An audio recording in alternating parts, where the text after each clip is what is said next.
तो चलिए अब रुक कर लेते हैं खबरों का। आजादी के 75 साल पूरे होने पर पूरा देश अमृत उत्सव के रंग में सराबोर है। अब इसमें पुलिस भी पीछे नहीं है। पुलिस अलग अलग आयोजन भी कर रही है, साथ में तिरंगा यात्रा भी निकाल रही है। पुलिस के जवानों ने हाथों में तिरंगा लेकर आज पुराने लखनऊ में भी सड़कों पर यात्रा निकाली है। और वहीं आपको यह भी बता दें कि डीसीपी पश्चिम एस चन्नप्पा के साथ ही एसीपी बाजार खाला सुनील कुमार शर्मा ने तिरंगा यात्रा की अगुवाई की है। आज़ादी के अमृत महोत्सव में पूरा देश झूम रहा है, लेकिन लखनऊ में भी खासकर इसकी बड़ी तैयारियां की गई हैं। अलग अलग विभागों में इस जश्न को मनाया जा रहा है। पुलिस भी इसमें पीछे नहीं है। भले ही पुलिस के ऊपर पूरी जिम्मेदारी हो कि वो सभी आयोजनों को पूरा कराए, लेकिन पुलिस इस कदम में भी पीछे नहीं है। इस आज़ादी के अमृत महोत्सव में पुलिस भी पूरी तरह से जश्न में शामिल है और आज पुलिस की ये झंडा रैली निकल रही है, खासकर पुराने लखनऊ में। यहाँ पर डीसीपी पश्चिम जो चन्नप्पा जी हैं, जो यहाँ पर डीसीपी हैं, उनके आदेश पर यहाँ पर इस रैली को निकाला जा रहा है। अलग अलग इलाकों से इस रैली को निकाला जाएगा और खास बात है कि शाम को एक बड़ा कार्यक्रम भी किया गया है पुलिस की तरफ से, जिसमें जो बच्चे हैं वो हिस्सा लेंगे और रंगारंग कार्यक्रम है। इसके अलावा कुछ गायन के कार्यक्रम रखे गए हैं। तो फिलहाल आप देख रहे होंगे तस्वीरों में दूर तक जो झंडे नजर आ रहे हैं, ये वो पुलिसकर्मी हैं जो हर तरह के आयोजन को निपटाते हैं। अभी पीछे मुहर्रम था, जिसमें बड़ी कुशलता के साथ पुलिस ने इसे संपन्न कराया। कई तरह की बड़ी जिम्मेदारियों को निभाने के बाद पुलिस अब आज के टाइम में जश्न मना रही है और इस जश्न का हिस्सा बन रही है। और खास बात है कि जो 7 दिन तक ये अमृत महोत्सव चलेगा, उस अमृत महोत्सव में पुलिस के ऊपर बड़ी जिम्मेदारी भी है उन आयोजनों को पूरा कराना है। लेकिन इसी के बीच पुलिस अपने लोगों के बीच में ये संदेश भी दे रही है कि इस जश्न में वो भी पीछे नहीं है। कैमरा पर्सन रियाज के साथ तखुर की जनता टीवी लखनऊ। सभी तरह के आयोजनों को निपटाने के बाद पुलिस आज अमृत महोत्सव में शामिल हुई और खास बात है कि खुद इस झंडा रैली को निकाल रही है, तिरंगा यात्रा निकाली जा रही है। पुराने लखनऊ से खासकर ये यात्रा निकल रही है। हमारे साथ डीसीपी एस चन्नप्पा जी हैं। सर, एक बड़ी जिम्मेदारी थी पुलिस के ऊपर, मुहर्रम था और कई तरह के आयोजन को भी संपन्न कराया और फिर आज आप इस जश्न का हिस्सा बन गए, खुद पुलिस एक रैली निकाल रही है। आज आज़ादी की अमृत महोत्सव के तहत पुलिस द्वारा सड़क चौराहा से लेकर ताल कटोरा थाने तक जो एक फुट पेट्रोलिंग निकाला जा रहा है, साथ में तिरंगा को साथ में लेकर। और ये पूरा जो रूट हम लोग कवर कर रहे हैं और ये आज़ादी के अमृत महोत्सव के तहत एक हमारा कार्यक्रम है। सर, देखा जाता है कि पुलिस के ऊपर बड़ी जिम्मेदारी रहती है। कई तरह के आयोजन जो अभी अमृत महोत्सव के दौरान होंगे, उसमें भी पुलिस की बड़ी भूमिका रहेगी। ऐसे में अपने आयोजन को कराना, खुद इवेंट का जो है हिस्सेदार होना, कितना बड़ा काम है, कितना मुश्किल लगता है ये? हाँ, सभी को ब्रीफ कर दिया गया है और सभी जो जितने भी आयोजन हो रहा है उसमें समुचित पुलिस प्रबंध किया जा रहा है। Thank you. आगे भी कार्यक्रम जारी रहेंगे सर, इस तरह के पुलिस की रहेगा, लगातार जारी रहेगा। तो देखिए, चन्नप्पा जी हैं, डीसीपी हैं पश्चिम इलाके के और ख़ास बात है कि जो जिम्मेदारियां हैं वो पूरी की गई हैं। मुहर्रम का त्यौहार मनाया गया, उसके बाद पुलिस इस अमृत महोत्सव में शामिल हुई है और आज झंडा की जो यात्रा निकाली जाए, तिरंगा यात्रा निकाली जा रही है, ये पुलिस के द्वारा निकाली जा रही है। सभी पुलिसकर्मी इसका हिस्सा हैं, चाहे वो पश्चिम के हों या फिर पश्चिम के इलाके के अलग के भी जो हैं वो भी इसमें शामिल हैं। और फिलहाल आप देखेंगे कि इसके अलावा कई तरह की और टुकड़ियां भी इसमें शामिल हुई हैं पुलिस के इस तिरंगा यात्रा में और इस आयोजन का हिस्सा बने हैं। कहीं ना कहीं इस अमृत महोत्सव का जो जश्न है उसका ये हिस्सा बन रहे हैं और ये सिलसिला लगातार जारी रहेगा। कई ऐसे कल्चरल प्रोग्राम्स भी हैं जो पुलिस की तरफ से कराए जाएंगे। कैमरा पर्सन रियाज के साथ तखुर की जनता टीवी लखनऊ। और यूपी में प्रदेश सरकार का माफिया और अपराधियों के खिलाफ कार्रवाई का सिलसिला लगातार जारी है और इसको लेकर सीएम योगी भी सख्त हैं। इसलिए अपराध और अपराधी दोनों पर शिकंजा कसने में प्रशासन भी कोई कसर नहीं छोड़ रहा है।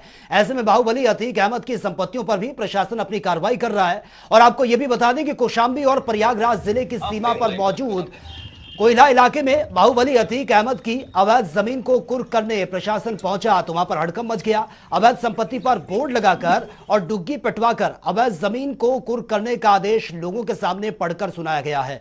दरअसल कौशाम्बी बॉर्डर पर पूर्व सांसद अतीक अहमद की 1 हेक्टेयर से ज्यादा की जमीन को प्रशासन कुर्क कर रहा है और इस जमीन की कीमत लगभग 25 करोड़ के आसपास बताई जा रही है। कार्रवाई के दौरान प्रयागराज प्रशासन समेत एसडीएम चायल भी पुलिस फोर्स के साथ मौजूद रहे।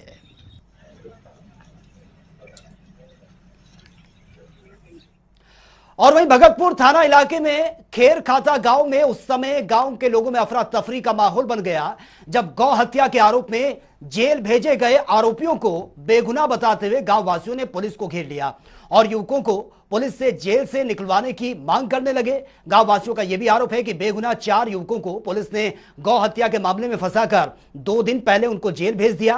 पुलिस के घेराव की सूचना पर आला अधिकारी भी मौके पर पहुंच गए और आक्रोशित ग्रामीणों को समझा बुझाकर इस मामले को शांत करवाया गया।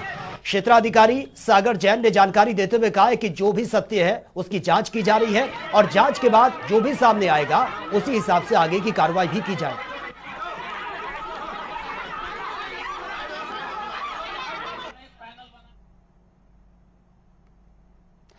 और वहीं सपा से नाता टूटने के बाद से ही प्रसपा प्रमुख शिवपाल यादव अपनी पार्टी को मजबूत करने में जुटे हुए हैं। वहीं बिहार में सियासी उलटफेर के बाद बनी आरजेडी और जेडीयू की गठबंधन की सरकार को उन्होंने बधाई दी। उन्होंने मुख्यमंत्री नीतीश कुमार को एक परिपक्व नेता भी बताया है। इसके साथ ही उन्होंने हर घर तिरंगा अभियान को लेकर भी उन्होंने अपनी सलाह दी है।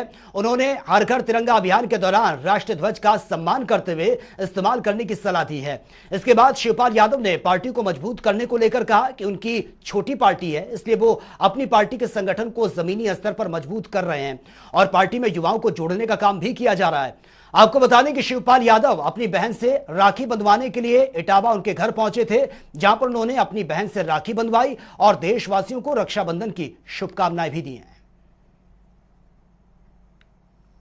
अभी तो मुख्यमंत्री हैं वो और 8वीं बार मुख्यमंत्री बने हैं, तो सीनियर तो हैं। सीनियर के साथ साथ पुराने समाजवादी हैं। इसका असर 2024 में यूपी में पड़ेगा जो बिहार में बदलाव हुआ? अब देखते जाइए। नहीं, आपका राजनीतिक अनुभव क्या कहता है? अब देखते जाइए।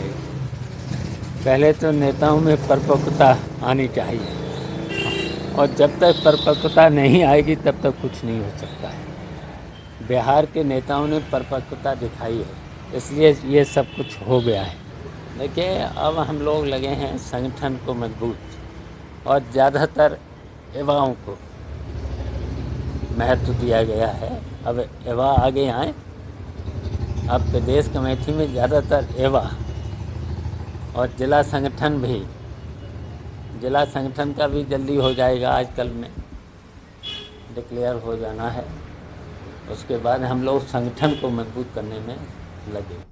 जहां एक और अलीगढ़ में 69,000 शिक्षक भर्ती मामले को लेकर अभ्यर्थी प्रदर्शन कर रहे हैं, तो वहीं दूसरी ओर बलिया में भी अभ्यर्थियों में आक्रोश साफ तौर पर देखने को मिल रहा है। भर्ती प्रक्रिया से वंचित अभ्यर्थियों ने सुहेलदेव समाज पार्टी के अध्यक्ष और पूर्व मंत्री ओम प्रकाश राजभर से उनके आवास पर मुलाकात भी की है। इस दौरान ओपी राजभर ने अभ्यर्थियों को नियुक्ति दिलाने का विश्वास दिलाया है। ओपी राजभर ने अभ्यर्थियों की मांग को लेकर मुख्यमंत्री योगी आदित्यनाथ से मुलाकात भी वो करेंगे। उन्होंने कहा कि हमारी कोशिश होगी कि सभी वंचित अभ्यर्थियों को जल्द से जल्द नियुक्ति पत्र दिलवाया जाए। हमारा काम है, हम इनकी समस्या को लेकर मैंने बात किया हूं और कल माननीय मुख्यमंत्री जी से मिलूंगा इनके 2 प्रतिनिधि को लेकर के, और हमारी कोशिश होगी कि माननीय मुख्यमंत्री से इनको नियुक्ति पत्र दिलाएं। सही बात तो है कि जैसे ये लोग, इनमें से कुछ बच्चे चले गए अखिलेश जी के यहाँ, तो अखिलेश जी को चाहिए था कि वो माननीय मुख्यमंत्री जी से बात करते, उनको बताते, लेकिन वो लोग कहते हैं कि वो ट्वीट कर दिए बस काम खत्म। मायावती के यहाँ मिल नहीं सकते, सोनिया के यहाँ जा नहीं सकते, प्रियंका के। तो इनकी समस्या को सही मामले में वहां तक याद नहीं दिलाया। मुख्यमंत्री एक प्रदेश का मालिक होता है, तमाम समस्याएं डेली की डेली समस्याएं आ रही हैं, एक ही समस्या खाली नहीं है। तो हमको पूरा भरोसा है और विश्वास है कि ये मामला जब मुख्यमंत्री जी के पास जाएगा, हम लोग मिलेंगे, इस समस्या का समाधान होगा। पूरा देश आजादी के रंग में डूबा हुआ है और ऐसे में हर कोई अपने ढंग से इस जश्न को मना भी रहा है। आज मदरसे के बच्चों ने भी इस अमृत महोत्सव में शामिल होकर आजादी के लिए नारे लगाए हैं। खास बात यह रही कि अलग अलग इलाकों से आए बच्चों ने लंबी यात्रा भी निकाली है। इस तिरंगा यात्रा की शुरुआत इस्लामिक सेंटर ऑफ इंडिया से हुई है, जो कई इलाकों से गुजरते हुए शहर भर में निकाली गई। मौलाना खालिद रशीद फरंगी महली के नेतृत्व में निकाली गई यात्रा में बच्चों के हाथों में तिरंगा साफ तौर पर नजर आया और सब इनकलाब जिंदाबाद और हिंदुस्तान जिंदाबाद के नारे लगाते हुए आगे बढ़ रहे थे। आजादी के 75 साल पूरे हुए हैं और इस वक्त पूरा भारत अमृत उत्सव मना रहा है, इस रंग में डूबा हुआ है। खासकर इसमें जो मदरसे के बच्चे हैं वो भी इसमें शामिल हैं। और आज एक बड़ी तिरंगा यात्रा निकाली जा रही है इस्लामिक सेंटर से। हमारे साथ मौलाना खालिद रशीद फरंगी महली जी हैं। किस तरह की यात्रा निकाली जा रही है, अमृत उत्सव चल रहा है? ये आप सब जानते हैं कि इस साल हम लोग अपने आज़ादी के 75 साल मना रहे हैं और एक नेशनल स्पिरिट के तहत एक इस ओकेजन को हम सब लोग एज अ नेशनल फेस्टिवल मना रहे हैं। और आज यहाँ पे दारुल उलूम फरंगी महल, जो कि हिंदुस्तान का सबसे पहला मदरसा था और जिसके कि उलमा ने इस मुल्क की आज़ादी में उनका अहम रोल और किरदार रहा है, तो लिहाजा यहाँ के ये बच्चे यहाँ पे आज ये तिरंगा यात्रा निकाल रहे हैं। और इसी के साथ साथ 13, 14, 15 को यहाँ पर आज़ादी मेला भी है, जिसमें कि लोगों को मुजाहिदीन आज़ादी की जो कुर्बानियाँ रही हैं उससे लोगों को वाकिफ़ कराया जाएगा। देखा जा रहा है कि बच्चों में खासकर एक उत्साह ज़्यादा रहता है। इस बार 75 साल पूरे हुए हैं, अमृत महोत्सव मनाया जा रहा है, तो खासकर कुछ और कार्यक्रम ऐसे बच्चों को जो पुरानी चीज़ें बताएं और कुछ इस्लाम से जुड़ी हुई चीज़ें जो जिस तरह से पुराने किस्से हैं उनको किस तरह से आप बताएंगे, कैसे उन तक बात पहुँचाएंगे? ये जो बात मैंने अर्ज़ की, जो ये मेला ऑर्गेनाइज़ किया जा रहा है, इसका बुनियादी मकसद ही यही है कि जिन लोगों ने अपने मुल्क के लिए कुर्बानियाँ दी हैं, उन्होंने क्या कुर्बानियाँ दी, उससे नई नस्ल को, यंग जनरेशन को वाकिफ़ कराया जाए और उसको पिक्चर्स के ज़रिए से उनको उसका मुजाहरा किया जाएगा, जिससे कि बच्चों के अंदर एक नेशनल स्पिरिट पैदा हो, उनको आज़ादी की इम्पोर्टेंस मालूम हो और उनको मालूम हो कि किस तरीके से आज़ादी की हम सबको मिल के हिफाजत करनी है। बहुत शुक्रिया हमसे बात करने के लिए। खालिद रशीद फरंगी महली हैं, कह रहे हैं कि लगातार ये कार्यक्रम चलते रहेंगे। ये सिर्फ आज तिरंगा यात्रा नहीं है, इसके अलावा भी आगे कार्यक्रम रखे गए हैं ताकि बच्चों को उनके जो इतिहास है उसके बारे में बताया जा सके, जो पुरानी बातें हैं, कैसे मुस्लिम समुदाय के खासकर लोगों ने इस आज़ादी में हिस्सा लिया था, उसके बारे में बताया जा सके। देखिए, ये बच्चे हैं, अलग अलग जगहों से आए हैं और इनके हाथों में तिरंगा है। आज इस अमृत महोत्सव में शामिल होने आए हैं। कहाँ से आए हैं आप? जी, लखनऊ के हैं हम। लखनऊ के हैं जी। आज 75 साल पूरे हुए हैं आज़ादी के, कैसे मना रहे हैं? जी, हम लोग यहाँ से रैली निकाल के इसको ये साबित करना चाहते हैं कि हम लोग भी इस दिन के लिए बहुत खुश हैं। अच्छा, तो मुस्लिम समुदाय के देखिए जो कहा जाता है कि बहुत इसमें जुड़ाव नहीं रहता, लेकिन यहाँ पर तो देखने को तस्वीरें कुछ और मिल रही हैं। यहाँ पर ज्यादातर जगहों के जो बच्चे हैं अलग अलग जगहों से आते हैं, लेकिन उनके हाथों में तिरंगा। कहाँ से आए आप? MP, मध्य प्रदेश से आए। आज उस महोत्सव में शामिल हुए हैं, क्या कहेंगे? आज बहुत खुशी हो रही है इस महोत्सव में शामिल होने के लिए, बहुत अच्छा लग रहा है माहौल। तो देखिए, ये आए हैं मध्य प्रदेश से आए हैं, खासकर कुछ और बच्चे भी हैं यहाँ पर। कहाँ से आए हैं आप? गोंडा से। कैसा महसूस कर रहे हैं? अच्छा महसूस। कितने साल हो गए आज़ादी के? 75 साल हो गए। 75 साल। तो देखिए, ये वो सब बच्चे हैं जो आए हैं अलग अलग जगहों से और इस तिरंगा यात्रा में शामिल होने आए हैं। और खास बात ये भी कि इस तरह के जो कार्यक्रम होते रहेंगे उसमें भी इन बच्चों को शामिल किया जाएगा ताकि उसके बारे में उनको बताया जा सके किस तरह से आज़ादी मिली, कौन से लोग इन आज़ादी के लिए शहीद हुए। तो कई तरह के आयोजन रखे गए हैं इस इस्लामिक सेंटर पर भी। तो फिलहाल इस तरह की तस्वीरें लगातार देखने को मिल रही हैं और ये तस्वीरें 7 दिन तक लगातार देखने को मिलेंगी, क्योंकि अलग अलग जगहों पर लखनऊ के खासकर इलाकों में प्रोग्राम रखे गए हैं, चाहे जो डिपार्टमेंट्स हैं उनकी तरफ से या अलग अलग समुदाय हों या राजनीतिक दल हों, सभी की तरफ से इस तरह के अलग अलग कार्यक्रम रखे गए हैं। कैमरा पर्सन आशीष के साथ तौहीद किदवई, जनता TV, लखनऊ।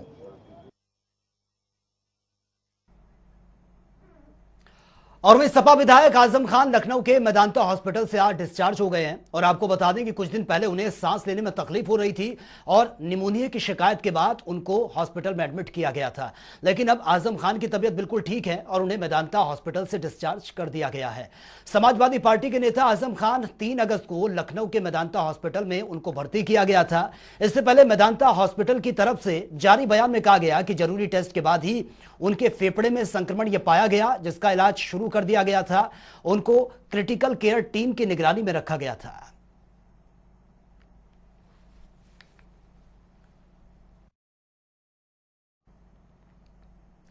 और झांसी में माता टीला बांध से 25,136 क्यूसेक पानी छोड़े जाने के बाद जिले में नदी किनारे बसे गांव में बाढ़ की आशंका के मद्देनजर चेतावनी जारी कर दी गई है। डीएम रविंद्र कुमार गुरुवार को इस संबंध में जानकारी देते हुए उन्होंने कहा है कि माता टीला बांध से लगभग भारी मात्रा में पानी छोड़े जाने की वजह से जिले के कई गांव के प्रभावित होने की आशंका है और इसी कारण नदी के किनारे बसे गांव को सतर्क रहने की हिदायत दे दी गई है।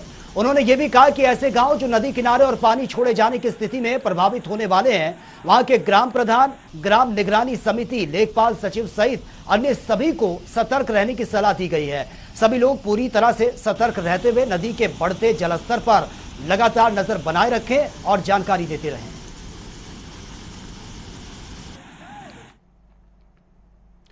और वहीं मुजफ्फरनगर के मसूरपुर थाने में त्यागी समाज की ओर से धरना प्रदर्शन किया गया। यह प्रदर्शन गाजियाबाद सांसद महेश शर्मा की ओर से गाली गलौच मामले में श्रीकांत त्यागी के खिलाफ कार्रवाई करने के खिलाफ यह किया गया है। प्रदर्शनकारियों ने बीजेपी सांसद महेश शर्मा की गिरफ्तारी और उनके खिलाफ कार्रवाई करने की मांग की है। प्रदर्शन के दौरान सैकड़ों की संख्या में त्यागी समाज के लोग मौजूद रहे।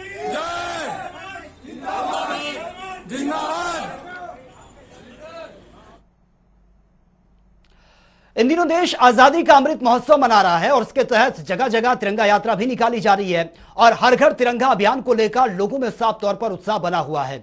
इस अभियान में शामिल होने के लिए पीएम मोदी ने देशवासियों से भी अपील की है। तो वहीं बीजेपी के सभी नेता और कार्यकर्ता भी इस अभियान को सफल बनाने में जुटे हुए हैं। तो वहीं उत्तराखंड के मुख्यमंत्री पुष्कर सिंह धामी इस अभियान के तहत कार्यक्रम में शामिल होने के लिए पहुंचे। सीएम धामी उधम सिंह नगर के सीमांत खटीमा अपने गृह क्षेत्र में पहुंचे हैं। इस दौरान उन्होंने शहीद स्थल पर हर घर तिरंगा कार्यक्रम में प्रतिभाग भी किया है। साथ ही कार्यक्रम में झंडारोहण कर राष्ट्रीय गान किया और नगर में तिरंगा यात्रा कर हर घर तिरंगा फहराने को लेकर संदेश भी दिया है। लेकिन बीजेपी के इस अभियान के खिलाफ विपक्ष के बयान पर उन्होंने कहा कि विपक्ष हमेशा से ही वोट बैंक की राजनीति कर विभाजन करता आया है और हर घर तिरंगा कार्यक्रम को लेकर राष्ट्र की एकता देखकर विपक्ष बौखला गया है।